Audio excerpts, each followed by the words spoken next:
आप मेरा नाम महेश है और आप देख रहे हैं हमारा चैनल पाथवे इंस्टीट्यूट का, जिसमें हम आपको रेशनल नंबर बताएंगे। आज क्लास 8th का रेशनल नंबर। रेशनल नंबर में पहले कुछ रूल होते हैं, कुछ रूल को हम पहले समझ लेंगे कि कौन कौन से रूल होते हैं जो इसमें फॉलो करते हैं, जिसके अकॉर्डिंग हम क्या कर सकते हैं, इसको आसानी से सीख सकते हैं। उसके बाद में हम इनके जो एक्सरसाइज हैं उनको सॉल्व करेंगे। पहले तो हम इनके बेसिक रूल समझ लेंगे जिनसे हम एक्सरसाइज को आसानी से समझ सकें और उन्हें सॉल्व कर सकें। तो सबसे पहले हम रूल समझ लेते हैं कौन कौन से इनके रूल होते हैं। कौन कौन से इनके रूल होते हैं, सबसे पहले हम इनके रूल को समझ लेते हैं।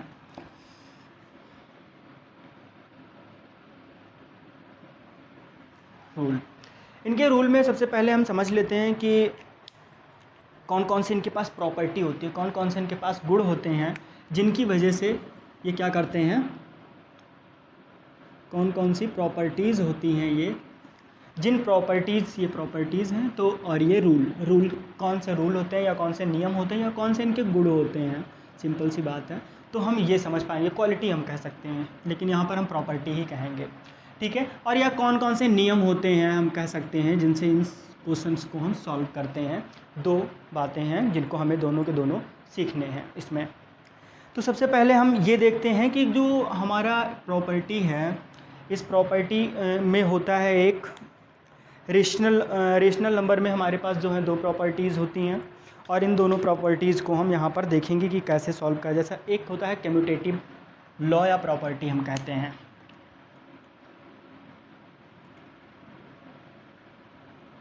कम्यूटेटिव लॉ कह सकते हैं या प्रॉपर्टी कह सकते हैं हम, ठीक है।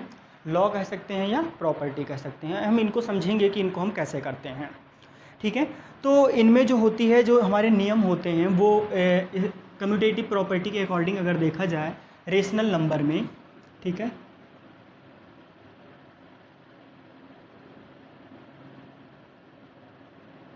Rational number. तो रेशनल नंबर में सबसे पहले हम ये समझने की कोशिश करेंगे इसमें कि जो इसमें प्रॉपर्टीज़ होती हैं इसमें, तो इसमें एक प्रॉपर्टी होती है जो कम्यूटेटिव लॉ कहते हैं या कम्यूटेटिव प्रॉपर्टी कहते हैं। कम्यूटेटिव प्रॉपर्टी जो होती है वो हमें ये बताती है या फिर ये प्रूफ करना होता है इसमें कि a + b = b + a। इसका सिंपल सा मतलब ये है कि हमें इसमें ये बताना होता है कि अगर इस साइड में हम कह सकते हैं लेफ़्ट हैंड साइड में और इस साइड को हम कह सकते हैं राइट हैंड साइड कहते हैं।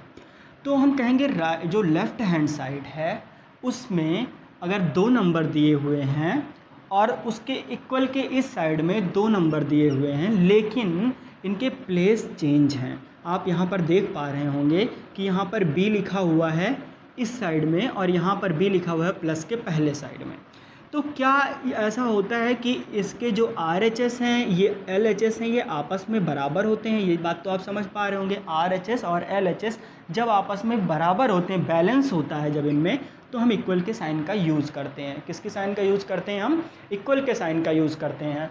तो यहाँ पर हमें यही चीज़ देखना है कि क्या ये बराबर होते हैं। हम इसको ऐसे तो सॉल्व कर नहीं सकते, तो हम सबसे पहले एक एग्जांपल ले लेते हैं। क्या करते हैं? एक एग्जांपल ले लेते हैं। हम a और v की वैल्यू रखेंगे ना, तभी हमें पता चल पाएगा कि क्या ये प्रूफ होता है या प्रूफ नहीं होता है।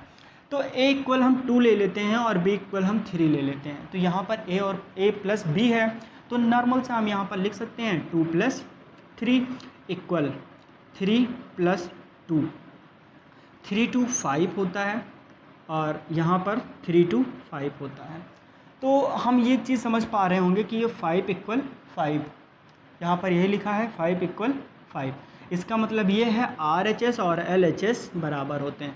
कम्यूटेटिव प्रॉपर्टी के जो नियम हैं उसके सिर्फ इस नियम को फॉलो करता है, ये ऐड के नियम को फॉलो करता है, ये सब्ट्रैक्ट का नियम अभी नहीं हुआ है इसमें, ठीक है। और सब्ट्रैक्ट के बाद में जो है हमारा एक मल्टीप्लिकेशन का नियम भी इसमें देखना है, मल्टीप्लिकेशन का भी नियम देखना है कि फॉलो होता है या नहीं होता है। उसके बाद में डिवाइड, ठीक है। तो इन चारों में हमें इसको फॉलो कर देखना है कम्यूटेटिव को। ऐसा नहीं है कि हमने सिर्फ एक में देखना है। तो ये तो हो गया हमारा कम्यूटेटिव। अब कम्यूटेटिव में ऐड में फॉलो करता है, तो यहाँ पर हम टिक कर लें ताकि आपको प्रॉब्लम ना हो, ठीक है। अब ऐड में फॉलो करता है, जस्ट आफ्टर ऐड के बाद में जो है सब्ट्रैक्ट आता है। सब्ट्रैक्ट में देख लेते हैं फॉलो होता है या नहीं होता है। तो सब्ट्रैक्ट में क्या करना है हमें, यहाँ पर सब्ट्रैक्ट है तो a माइनस बी, ब्रैकेट ना भी लगाएं कोई प्रॉब्लम नहीं है, इक्वल b माइनस a। फिर वही a इक्वल 2 और b इक्वल 3 ले लेते हैं। यहाँ पर a की जगह पर 2 माइनस b की जगह पर हमें 3 रखना है, ठीक है। यहाँ पर हमें b की जगह पर क्या रखना है 3 और माइनस a की जगह पर 2 रखना है। 2 में 3 गया तो -1 होता है और 3 में 2 गया तो +1 होता है। यहाँ पर हमारा RHS या LHS इक्वल RHS क्या इक्वल है तो नहीं है, ये नहीं के लिए हम क्रॉस कर सकते हैं इसको, ठीक है। तो ये एक दूसरे के बराबर नहीं आते हैं। हम कह सकते हैं कि ऐड में तो ये फॉलो हो गया लेकिन सब्ट्रैक्ट में ये फॉलो नहीं हुआ, ठीक है। जस्ट इसके बाद में मल्टीप्लिकेशन पर देख लेते हैं कि क्या फॉलो होता है ये रूल या नहीं फॉलो होता है, ठीक है। कोई चेंजिंग होती है या नहीं होती है, इस चीज़ को हमें समझना है। तो यहाँ पर मल्टीप्लिकेशन में हमें देखना है a into B equal b into a, ये ऐसा होगा। तो इसमें a की वैल्यू हमने रख दिया 2 और 3 इक्वल 3 इंटू 2, 3 2 जा 6 और 3 2 जा 6। तो यहाँ पर तो ये फॉलो होता है, ठीक है। तो मल्टीप्लिकेशन में फॉलो होता है, सब्ट्रैक्ट में नहीं होता, ऐड में फॉलो होता है। अब डिवाइड बचता है, डिवाइड में भी एक बार हम देख लें तो ज़्यादा बेटर होगा क्योंकि हम आपको अच्छे से समझा पाएंगे। वैसे डिवाइड में भी फॉलो नहीं होता है लेकिन हम आपको समझाने के लिए एक बार करके दिखा देते हैं कि ऐसा कैसे होता है। जैसे यहाँ पर 4/2 या हम 2/4 भी लिख सकते हैं और इक्वल 5/10, ठीक है। तो सबसे पहले तो यहाँ पर हम इनको क्रॉस कर सकते हैं 1 और 2, 5 1 और 2, यहाँ पर 1/2 इक्वल 1/2 आ गया। लेकिन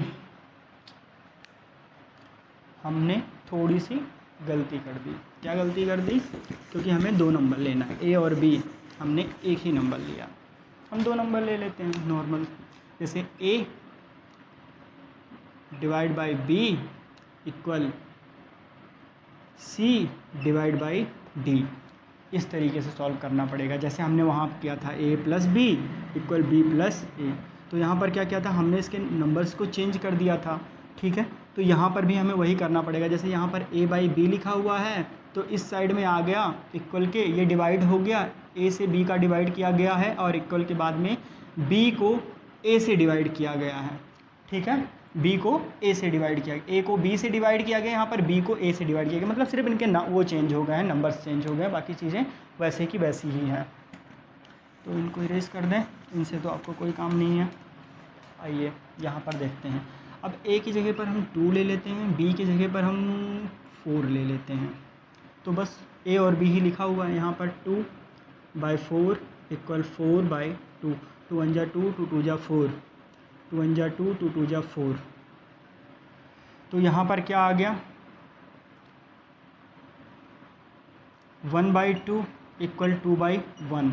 अगर हम इन्हें सॉल्व भी करें तो भी हमारा आंसर इन दोनों इक्वल नहीं ला सकता, तो हम कह सकते हैं कि ये भी फॉलो नहीं करता है, ठीक है। उसके बाद में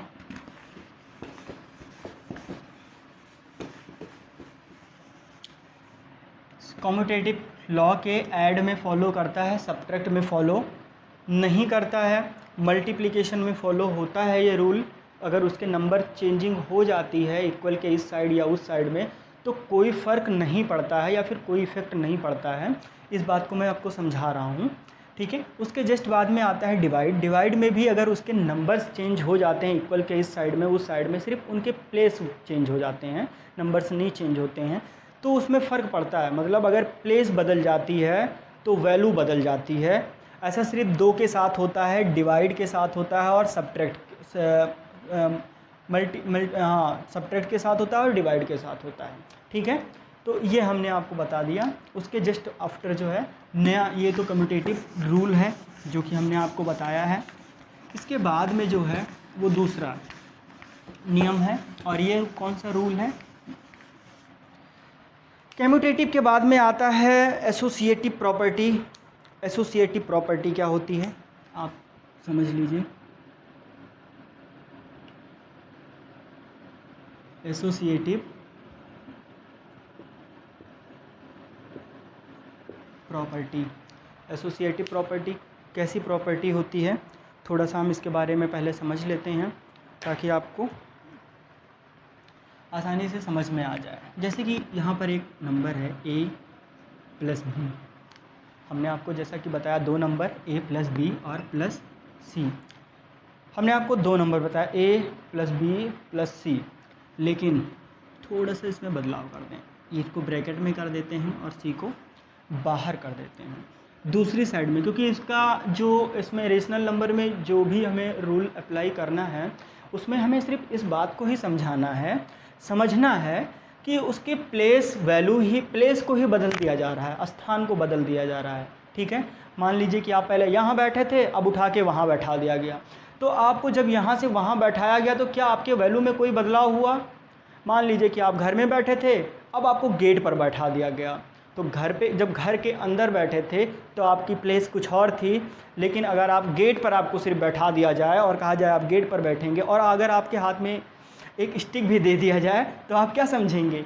तो आपके प्लेस को बदलने से आपकी वैल्यू बदल जाती है। अगर आपके प्लेस के बदलने से आपकी वैल्यू नहीं बदलती है, यही बात यहाँ पर भी आपको बताना है कि क्या प्लेस के बदलने से आपकी वैल्यू बदल रही है या फिर नहीं बदल रही है। तो a प्लस बी प्लस सी, और उसके बाद में दूसरी जगह इक्वल के इस साइड में हम क्या लिखेंगे? a को बाहर कर लेंगे अब की बार, प्लस b प्लस सी, अब की बार हमने c को अंदर किया और a को बाहर कर लिया। ठीक है, अब देखेंगे एक यहाँ पर a और b और c की हमें एक वैल्यू लेनी पड़ेगी अगर इसको हमें सॉल्व करना है। तो एक वैल्यू ले लेते हैं, अगर हम रेशनल नंबर है तो रेशनल नंबर में क्या होता है? p बाई क्यू की फॉर्म होते हैं। ठीक है, ये तो हम जानते ही हैं। तो p बाई क्यू की फॉर्म होने की वजह से यहाँ पर रेशनल नंबर के जो नंबर्स लेते हैं उनको भी हम अपॉन में ही लेते हैं। किस में लेते हैं? अपॉन में ले लेते हैं। तो यहाँ पर ले लेते हैं 2/5, a की वैल्यू ले लेते हैं, b की वैल्यू ले लेते हैं हम 3/5, c की वैल्यू ले लेते हैं हम 6/5। ठीक है, क्या ले लेते हैं हम? 6/5। अब a की वैल्यू 2/5 प्लस v की वैल्यू 3/5 और ब्रैकेट क्लोज कर देंगे, और c की वैल्यू 6/5। इस साइड में भी आ जाते हैं, a की वैल्यू 2/5 प्लस b की वैल्यू, v की वैल्यू क्या है भाई? b की वैल्यू 3/5 और प्लस c की वैल्यू 6/5। c की वैल्यू क्या है? 6/5। आइए सॉल्व करते हैं। सबसे पहले एक बात हमें ध्यान रखना चाहिए, हमने क्लास 5th में ही पढ़ लिया था, सबसे पहले हमें ब्रैकेट सॉल्व करना होता है। ओके, तो यहाँ पर ये न्यूमरेटर और ये डिनोमिनेटर, न्यूमरेटर अगर सेम होते हैं तो हम उनको कॉमन ले लेते हैं। तो कॉमन ले लिया, ऊपर 2/2 प्लस 3 और प्लस 6/5 इक्वल 2/5 प्लस, और यहाँ भी कॉमन ले लेते हैं 5 और 3 प्लस 6, 3 to 5 तो 5/5 प्लस 6/5 इक्वल 2 प्लस 9 और प्लस 5। अच्छा, मैं अलग लिख देता हूँ, नहीं तो आप कंफ्यूज हो सकते हो। ठीक है, तो अलग लिख देता हूँ, यहाँ पर 5 और यहाँ पर 5 और ये प्लस। ठीक है, जैसा कि आप देख रहे हो यहाँ पर हमने लिख दिया 5/5 प्लस 6/5 इक्वल 2/5 और प्लस 9/5। अब मैं इस साइड में कर देता हूँ। ठीक है, क्योंकि आपको नीचे दिखेगा नहीं। ठीक है, तो हमने 5/5 के बाद जस्ट बाद में क्या करना है? 5/5 पर एक बार सेम क्वेश्चन उधर रिपीट कर देता हूँ, 9/5। 5 कॉमन है तो यहाँ फिर से कॉमन ले लेंगे, 5 + 6 कर लेंगे इक्वल, यहाँ भी 5 को कॉमन कर लेंगे और यहाँ पर 9 और 2 तो 9, 10, 11। तो पहले हम 2 + 9 ही लिख लेते हैं। तो यहाँ पर 11/5 हो गया और इक्वल के बाद में भी 11/5 हो गया। भाई अब हम यहाँ पर लिख भी सकते हैं कि ये ऐड में फॉलो हो गया है। ठीक है, हमने लिख लिया कि ये ऐड में फॉलो हो गया है। अब ऐड के बाद में हमें इसमें सब्ट्रैक्ट में भी देखना है, क्या सब्ट्रैक्ट में भी ये रूल लगेगा या नहीं लगेगा।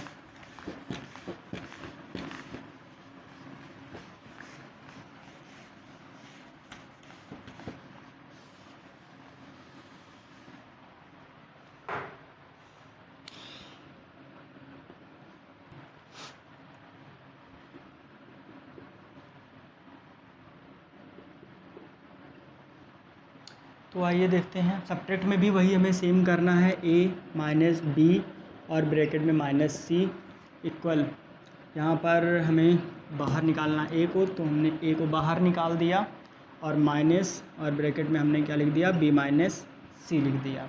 ठीक है, अब यहाँ पर a की वैल्यू हम 6/7 माइनस b की वैल्यू 8/7 और ब्रैकेट क्लोज़ कर दिया, c की वैल्यू हम 2/7 इक्वल a। अब यहाँ पर a की वैल्यू 6/7 नॉर्मल और ब्रैकेट यहाँ पर माइनस था तो माइनस लगा दिया हमने, b की वैल्यू 8/7 माइनस और c की वैल्यू 2/7। ठीक है, और यहाँ पर ये सबसे पहले ब्रैकेट सॉल्व करना होता है, हमें पता है। तो 7 ये न्यूमरेटर होता है और ये डिनोमिनेटर होता है। तो यहाँ पर 7 कॉमन हो गया, 6 - 8 - 2/7 इक्वल 6/7 माइनस और यहाँ पर 7 कॉमन हो गया हमारा, 8 - 2। ठीक है, और यहाँ पर 6 और यहाँ पर 8 है, 6 में से 8 निकालना है। देखो बच्चों, कुछ लोगों को ये समझ में नहीं आता कि 6 में से 8 को कैसे निकालें, 6 - 8 कैसे करें।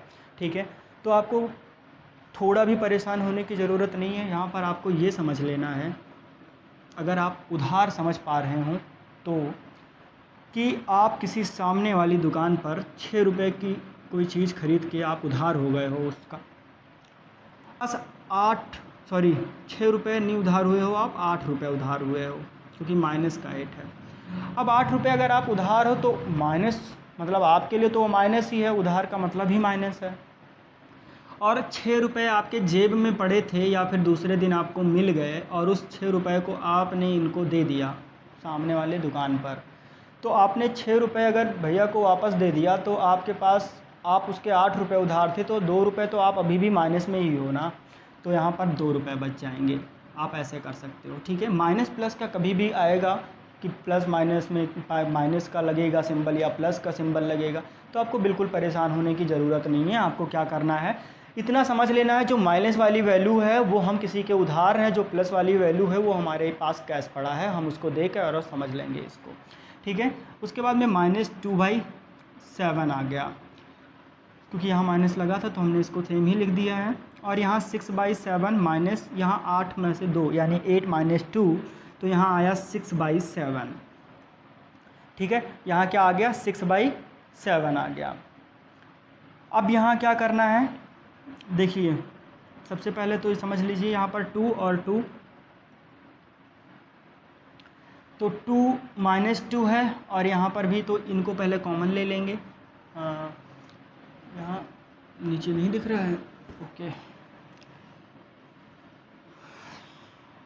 तो आपको यहाँ पर -2 और तो यहाँ पर 7 को कॉमन ले लेंगे, -2 और -2 कर लेंगे यहाँ पर, -2 और -2 कर लेंगे यहाँ पर। तो यहाँ पर क्या हो जाएगा, -2 और -2 क्या हो जाएंगे, -4/7 आ जाएगा और इक्वल लगाएंगे। यहाँ तक आपको कोई डाउट नहीं होना चाहिए। दूसरा है आपका इस साइड में, वो क्या है,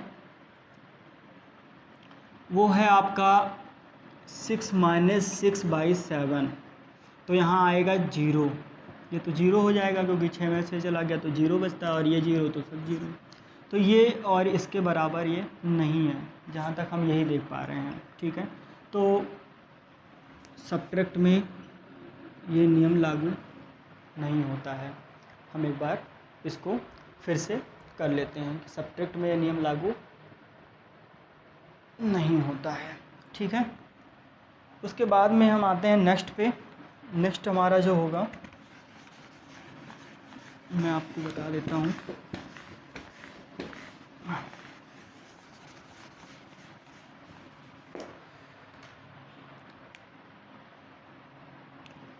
ये जो नियम है वो हमारा मल्टीप्लिकेशन में जो है वो फॉलो करेगा और सब्ट्रैक्ट में फॉलो नहीं करेगा।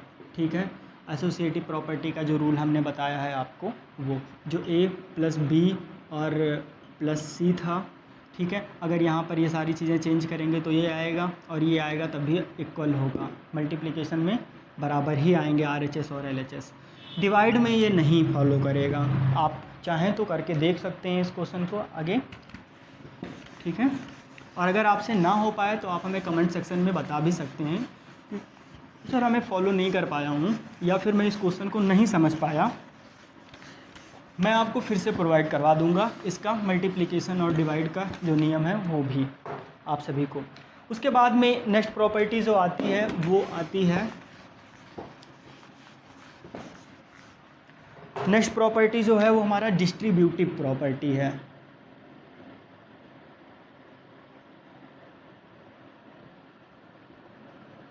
डिस्ट्रीब्यूटिव प्रॉपर्टी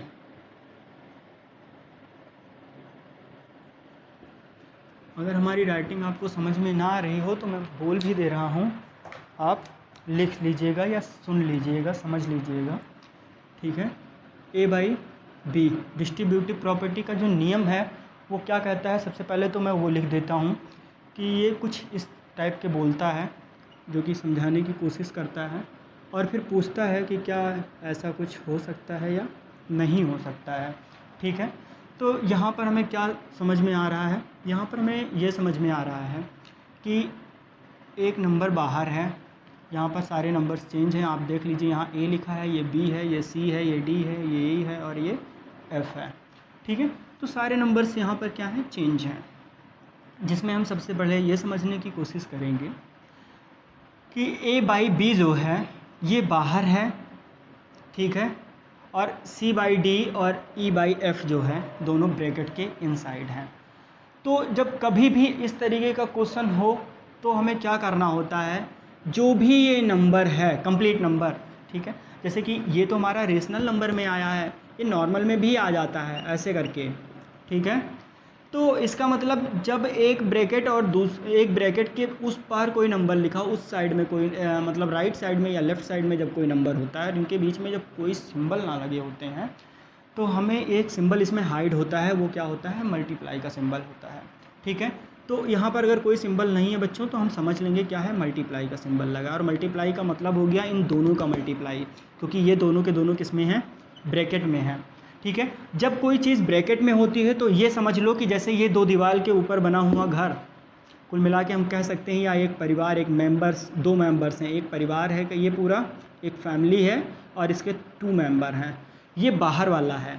तो बाहर वाला आएगा तो दोनों को कोई चीज़ बराबर देगा, इनको भी और इनको भी। ठीक है, मान लो ये कोई आपका रिलेशन वाला आया है तो इनसे भी मिलेगा, इनसे भी मिलेगा, ऐसा थोड़े ना कि इनसे मिलकर ही भाग जाएगा, इनसे भी मिलेगा ना। तो उसी तरीके से इसमें भी होता है। तो पहले ये इनसे मिला तो यहाँ पर ये क्या छुपा के लाया था, मल्टीप्लाई। तो भाई मल्टीप्लाई छुपा के लाया तो मल्टीप्लाई ही देगा। तो क्या होगा, 6 को 6 से मल्टीप्लाई कर देगा, 36 प्लस 6 को 2 से मल्टीप्लाई, क्योंकि ये 6 मल्टीप्लाई लेकर आया था तो 6 मल्टीप्लाई ही तो देगा इसे। तो यहाँ पर क्या आएगा, 12। तो ये दोनों जुड़ जाएंगे आपस में। ये तो हो गया नॉर्मल, ये जो रेशनल का नहीं है, ये तो हम पहले भी शायद जानते होंगे। यहाँ पे तो हमें ये सीखना है इसके ऊपर का। ये तो आपको एग्जांपल के थ्रू मैं याद दिलाने की कोशिश कर रहा था कि मल्टीप्लिकेशन हम ऐसे करते हैं। तो इसमें क्या होगा, ये जो हैं मेंबर से मिलेंगे पहले वाले और ये दूसरे वाले। ये पहला मेंबर है और ये दूसरा मेंबर है, एक ही फैमिली के दोनों हैं। तो ये इनसे मिले तो इनके साथ मल्टीप्लाई छुपा कर लाए थे तो मल्टीप्लाई किया। दूसरी बार इन्होंने भी मल्टीप्लाई ही छुपा कर लाए हैं तो दूसरे वाले के साथ भी ये क्या करेंगे, मल्टीप्लाई ही करेंगे। ठीक है, तो ये नियम जो है वो ऐसे फॉलो होता है। अगर एक नंबर हमारा बाहर दिया हो, अब यहाँ पर कोई भी नंबर रेशनल में ही दो, p/q के फॉर्म में ही होगा, इस बात को आपको ध्यान रखना होगा। तो जो भी p/q के फॉर्म में होगा नंबर, वो नंबर क्या होगा, दोनों के साथ मल्टीप्लाई होगा, ठीक है, इसके साथ भी और इसके साथ भी। तो ऐसे नॉर्मल तरीके से हम लिख लेंगे, ठीक है, क्योंकि ये वाले रूल को आप समझ लीजिए, ये रूल आपका इसी चैप्टर में फॉलो नहीं हो रहा है, बल्कि ये आपके कई चैप्टर में फॉलो होंगे, ठीक है, तो इसलिए आपको इनको आसानी से समझ लेना है। तो मल्टीप्लाई का रूल ये कहता है। अब इस पर हम करके भी देख सकते हैं, अगर आप चाहें तो करके देख लीजिए क्वेश्चन, और ना चाहें तो मैं आपको बता देता हूँ। a/b की जगह मान लेते हैं 2/3, 4/5, 6/8 मान लेते हैं, ठीक है, ये थोड़ा ज़्यादा सही है। मल्टीप्लाई है यहाँ तो मल्टीप्लाई लग गया, तो यहाँ पर 2/3 इंटू 4/10 प्लस 2/3 इंटू 6/8, दोनों का मल्टीप्लाई हो गया। कैंसिल जो हो रहा होगा वो हम कैंसिल कर देंगे, जैसे यहाँ पर 2 2 जा 4, 2 5 जा 10, तो यहाँ पर आ गया 2/3 इंटू 2/5 प्लस यहाँ पर भी कोई कैंसिल हो गया, 2 1 जा 2, 4 2 जा 8, 3 1 जा 3, 3 2 जा 6, तो यहाँ पर आ गया 1/1 इंटू 2/4। जैसा कि आप लोग देख पा रहे हैं, तो 2 को 2 से मल्टीप्लाई कर देंगे तो क्या हो जाएगा, 4 हो जाएगा। 5 को 3 से मल्टीप्लाई कर देंगे तो 15 हो जाएगा, ठीक है। 2 1 जा 2, 4 1 जा 4। अब यहाँ पर 15 है, यहाँ पर 4 है। 4 और 15, ना तो 4 की टेबल में 15 आता है, ना 15 के टेबल में 4 आता है, तो हमें इन दोनों का एलसीएम लेना पड़ेगा इक्वल करने के लिए। और जब तक हमारा डिनोमिनेटर इक्वल नहीं होता है, जब तक हम इनको जोड़ नहीं सकते हैं, ठीक है, हमने पहले पढ़ भी रखा होगा। तो 15 और यहाँ पर 4 लिखा है, तो 15 को 4 से मल्टीप्लाई, एलसीएम ले लेते हैं हम सीधा सा, ठीक है बच्चों। तो 2 की टेबल में 15 नहीं आता, लेकिन 4 आता है, 2 2 जा 4, फिर 2 1 जा 2 हो गया, 15 ऐसे लिखा है। अब 3 की टेबल से करेंगे तो क्या आएगा, 5 और 1, और फिर 5 से कर देंगे तो 1 और 1 आ जाएगा। तो जैसा देख पा रहे हैं हम, 2 2 जा 4 होता है, और 4 3 जा 12 होता है, और 12 5 जा 60 होता है। तो 15 की टेबल में 60 कितनी बार में आता है, 4 बार में आता है, और यहाँ पर 15 बार में आता है। इनसे जो कुछ भी हम करेंगे वो इनके साथ भी हमें करना पड़ेगा। तो यहाँ 15 है तो यहाँ पर 15 आ जाएगा। उसके बाद में 15 को 4 से मल्टीप्लाई करेंगे तो सिंपल सा 60 आएगा, 16 और प्लस यहाँ पर 15 को 4 से करेंगे तो 60 आएगा, और यहाँ पर 30 आएगा। अब हम क्या कर सकते हैं, इन दोनों को कॉमन ले लेंगे और 16 प्लस 30 कर लेंगे।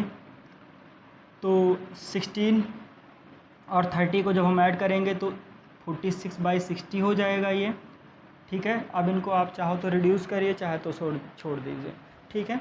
तो इस तरीके से इसको करना है हमें। विथ एग्जांपल हमने आपको इसको बता दिया। ये हो गया हमारा डिस्ट्रीब्यूटिव प्रॉपर्टी, ठीक है। इन सभी प्रॉपर्टीज़ का इसका इसमें यूज़ होना है। उसके बाद में एक आता है एडिटिव इन्वर्स।